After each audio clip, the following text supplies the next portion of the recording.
What's going on, everybody? Cryptix here, and today, man, we're going to be talking about Sonic the Hedgehog. The trailer, the criticism, the controversies, the redemption of this film, and also, like, the counter-argument as to why they shouldn't change it. I don't know why they wouldn't do that, but before we even jump into the video, guys, don't forget to drop a like. It is greatly appreciated on the channel, and if you're new to the channel, hit that sub button and that bell next to the subscribe button next to my name. But yeah, let's talk about it. So, long story short, if you haven't seen the Sonic the Hedgehog trailer, I actually recommend you go check it out. There's some pretty cool things within the film, but obviously the thing that we're going to be talking about today is how awful Sonic looks in that trailer. Now, I know the director said he's going to make changes, and I'm going to get to that. But first, let's just break down how awful this Sonic character looks. I'm actually going to pull him up on the screen right now. But yeah, it was just an absolute shit show, guys. Like, I couldn't even watch the trailer without laughing. I mean, there's so many things wrong with this Sonic character that's in this new live action film. I think it's going to release in like September or October, but I'm looking at a full body picture of him from the trailer right now. And there's a lot of things that can be redone and reworked. Clearly, the eyes are just demonic looking. I mean, the teeth look ridiculous. This doesn't look like Sonic the Hedgehog from the movie. Or not from the movie, from the video game. I mean, it just clearly does not look anything like Sonic from the games that I used to enjoy. The eyes look bizarre. The legs look so freaking weird. Like, they're not skinny like the video game Sonic. The shoes are like a person's shoes. It literally just looks like someone threw on like a green bodysuit mocap, and then the editors were just like, yeah, screw it, we're just gonna, like, you know, throw a couple of blue overlays to make him look like Sonic, and then yeah, like, we're just gonna stick with that. And that's not the way you do this Sonic movie. There's a lot of people that are, I would say, very enthusiastic about Sonic in the video game. Hell, it was part of my childhood too. So there's a lot of things that need to be redone and reworked in order for this type of movie to be successful. Like I said, people are very enthusiastic about this character. They want it to be done right. And one of the most blaring things about the trailer is that they had Gangster's Paradise in the background. Like, why? Like, that was a sin on top of all the other sins that, you know, Sonic was. I mean, it was just awful to, you know, even look at this trailer. And it was like 2 minutes and 30 seconds that I wish I had back. But yeah, long story short, a lot of people did criticize the way Sonic looked. They criticized the trailer altogether. And a lot of people took it to Twitter, took it to Instagram, whatever, social media, to prove that Sonic can look better in this film. And people started making edits of Sonic, making the eyes larger, making the shoes larger, making the legs skinnier, and making the overall body of Sonic shorter to make everything look proportional to the way the video game portrayed this blue hedgehog. So clearly people that don't get paid, that maybe are just subpar experienced, were able to make edits of Sonic and make him look like his actual video game character, which is really awesome. Like, when you have people that just that much passion to make Sonic look the way he does, and then say, hey, editors, directors, animators, you can do this, make Sonic look like this, and then all of the people supported that movement. It led to the director of the movie, Jeff Fowler, who he has had a not the best track for having a lot of experience with movies and directing, even though he is a director nonetheless.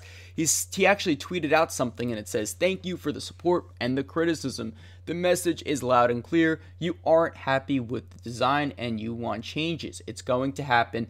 Everyone at Paramount and Sega are fully committed to making this character the best he can be. Hashtag Sonic movie. Hashtag gotta fix it fast." So yeah, clearly our message, the audience message, was heard loud and clear. And it's great that they're going to actually make Sonic different, make him better, and just overall make the movie better, because hell, Sonic is obviously one of the focal points in this entire movie, so they want to make him great. And it's going to be, hopefully, I would believe, since they have a lot of reference pictures now via social media, that it is going to look exactly like Sonic from the video game. Now, my only argument to why we should keep Sonic the same is if these animators have to go through tons of crunch and put in 80 to 100 hour work weeks, that's going to be rough. And I don't think they were signed up for that. But if Paramount hires more animators, more people to make this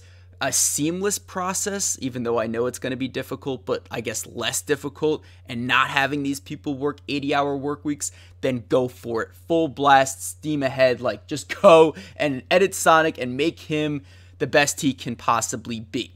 And, you know, there's a lot of people that are talking, I really don't even want to talk about this, but, you know, there's a lot of articles saying, oh, well, Sonic should stay the same because now since people are, or the directors are giving in to the audience, the customers that are going to support this game, it sets a precedent for the audience to have more of a say in movies. That's basically what the argument is. And, you know, I don't understand why directors wouldn't want to please the fans. Like, I think that's the whole reason as to why we have businesses in the first place, why, you know, movies become successful, because it's paying a tribute to the fans, paying a tribute to the customers that are going to pay money for a ticket to see your movie. And it doesn't even have to be movies. It could be about video games, like making sure the fans want something in a video game, maybe like no microtransactions in a video game, right? Like, we should not be pampered necessarily, but we should have a say in what type of vision the game should have, at least to a certain degree, right? And I think when it comes down to it, you know, people are going to look back at this movement and say, hey, like, directors for X and Y films, why don't you do what, you know, Jake Fowler, I think his name was Jake Fowler. Let's pull that up real quick. Yeah, Jeff Fowler, my bad. Yeah, Jeff Fowler, clearly, like, if you're able to, you know, have this guy who's basically like a nobody when it comes to directing. He had like one decent movie, I think in like '04, I don't even remember, but, you know, basically if you have this type of precedent from this guy who's saying, yeah, we're going to please the fans, we're going to please the audience, it makes other, I guess, directors and other companies that are backing movies look bad. That's basically what it is. When you have a director actually not pampering, but pleasing the audience, trying to make it right, then it, like I said, it's going to make movies kind of interesting to see how other directors go in the future. You're going to have people not please the audience and please the fans, then you're probably going to get less ticket sales. We're already seeing a lot of franchises and other companies being either butchered or slightly modified to alienate a certain group of audience or customers, and that's not the way it should be. You should want all of the fans to be welcomed during a film, during a video game. You should want everybody to get involved and have some type of great product in store, and when it is released, whether it's a video game, a movie, anything, you should want the fans to be happy with it. And I think this type of movement, this type of change to actually fix Sonic is a really great turning point. And to the people that are just pissed that the audience technically won this case, screw off. Like, the audience is what makes companies grow. The audience is essentially how movies are made and how movies get funded for a sequel and how franchises get started. And when you don't please the audience and the people that are willing to see your film or buy your product, then you're essentially at a loss. So this is overall what I think about Sonic. I think it's fantastic.